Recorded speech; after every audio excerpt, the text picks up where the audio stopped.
vamos entrar aí exatamente sobre a resistência térmica, né, aplicada para esse caso. Primeira coisa, é só reforçando, né, a taxa é constante, enquanto o fluxo não é. Então, eu só consigo usar o conceito para taxa, ou no caso que eu citei, taxa por unidade de comprimento. A análise em si é a mesma. Né? Eu tenho, por exemplo, um cilindro, e aí eu tenho a convecção do fluido quente para a parede interna, a TS1, condução entre R1 e R2, e convecção de R2 para o fluido frio, né? Tá, a temperatura TS4. Tá? Então eu tenho 3 meios de transferência de calor. A convecção, né, do ar para a parede, a condução através da parede e, novamente, uma convecção da parede para o ar, para o fluido. Então, se eu tenho 3 meios de convecção ali, eu vou ter 3 resistências térmicas. No caso, uma aqui para convecção, uma para condução e uma outra para convecção. Se a gente olhar aqui, né, nessa resistência do meio, o valor, né, a equação que a gente está usando para resistência, ela é diferente da que a gente estava usando para a parede plana. Para a parede plana, o valor que tinha lá era L sobre K vezes a área. Né? Essa era a resistência térmica de condução. Aqui eu já tenho Ln de R2 sobre R1 sobre 2πKL. Né? E por que é diferente? Como é que eu sei? Como é que eu cheguei nisso?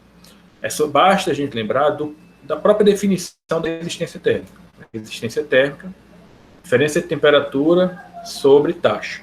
Então, se eu pego a equação de taxa que a gente definiu ainda agora, né, e isolo de forma que eu tenha diferença de temperatura sobre taxa, então eu vou ficar com uma resistência térmica sendo Ln de R2 sobre R1 sobre 2πL vezes K.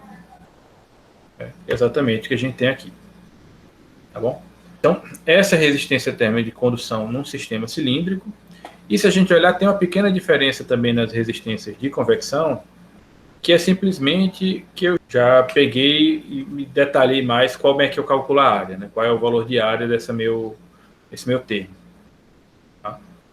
No caso do sistema cilíndrico, a área é essa área lateral, né? Então vai ser o perímetro vezes o comprimento. E aí, para esse primeiro termo, que era convecção em relação à parede interna, o raio é o raio interno. Nesse outro daqui, como a convecção é em relação ao raio externo, o raio é o raio externo.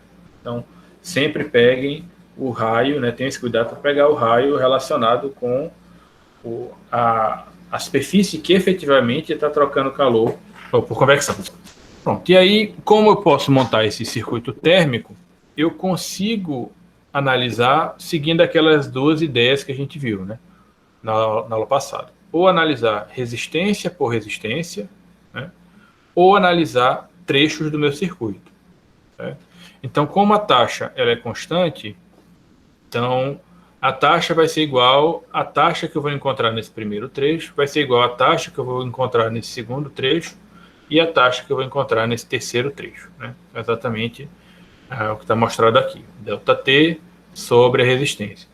E aí vale reforçar aquela ideia de como eu faço para obter a diferença de temperatura, né? Se é TS1 menos T infinito 1, ou se é T infinito 1 menos TS1. A gente vai sempre usar na direção do fluxo que a gente está adotando. Aqui, como eu sei que a temperatura ela é maior do lado esquerdo do que do lado direito, meu fluxo vai ser nessa direção, nesse sentido, né? Esquerda para direita. Então, sempre na minha subtração de temperaturas, né, eu pego o primeiro menos o segundo. Né? Então, pegaria aqui da origem para o destino do meu fluxo. Então, TS1 T infinito 1 menos TS1. Nesse final aqui, né, seria TS2 menos T infinito 2. Se eu tivesse adotado o fluxo na direção oposta, né, não soubesse quais são as suas temperaturas, T infinito 1 e T infinito 4, aí eu teria o inverso. Né? Para essa resistência primeira aqui, eu teria TS1, desculpe, menos T infinito 1. Só para vocês lembrarem aí da lógica para fazer a subtração. Né? E posso, por fim, fazer usando uma resistência equivalente. Então, se eu quero analisar no circuito como um todo, eu pego a diferença entre o início e o fim, de onde eu quero analisar, e divido pela resistência total daquele trecho, certo? Sem dificuldades. Pronto. Então, aquilo dali seria para um sistema cilíndrico simples, né? Mas eu posso ter também sistemas cilíndricos compostos. Só que é basicamente a mesma ideia da parede plana composta, onde eu tenho mais de um material diferente colocado adjacente, de forma que eu tenho uma parede mais espessa constituída por vários materiais. Então, aí no exemplo, eu tenho uma parede constituída pelo material A, B e C, cada um com sua condutividade, né? E aí eu vou montar um circuito térmico agora, considerando, além das duas convecções que eu estou adotando aqui, só para mostrar para vocês que existe uma fonte de calor e um destino desse calor, né? Então, a fonte... E aí, quando eu digo fonte, não é porque está gerando calor ali, tá? É só porque o calor está se originando dali. Então, teria essa origem no T infinito 1 e aí o destino seria T infinito 4. Então, teria duas convecções e teriam três conduções, na parede A, na parede B e na parede C. Certo? Então, circuito com 5 resistências térmicas, 2 de convecção, 3 de condução. Tá?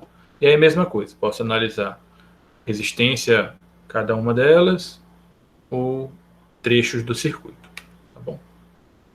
Além de falar de sistema cilíndrico, quando a gente está falando de sistema radial de uma maneira geral, a gente pode também definir uma equação para sistema esférico, certo? A análise para sistema esférico é um pouco diferente.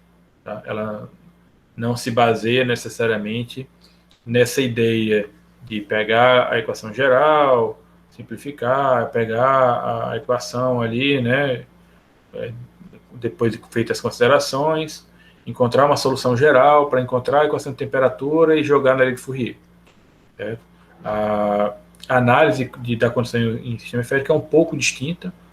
A equação de taxa resultante, ela tem essa forma daqui, né, 4π vezes K, que multiplica TS1 menos TS2, sobre sobre o raio 1 menos 1 sobre o raio 2.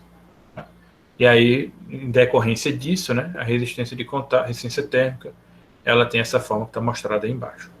Certo?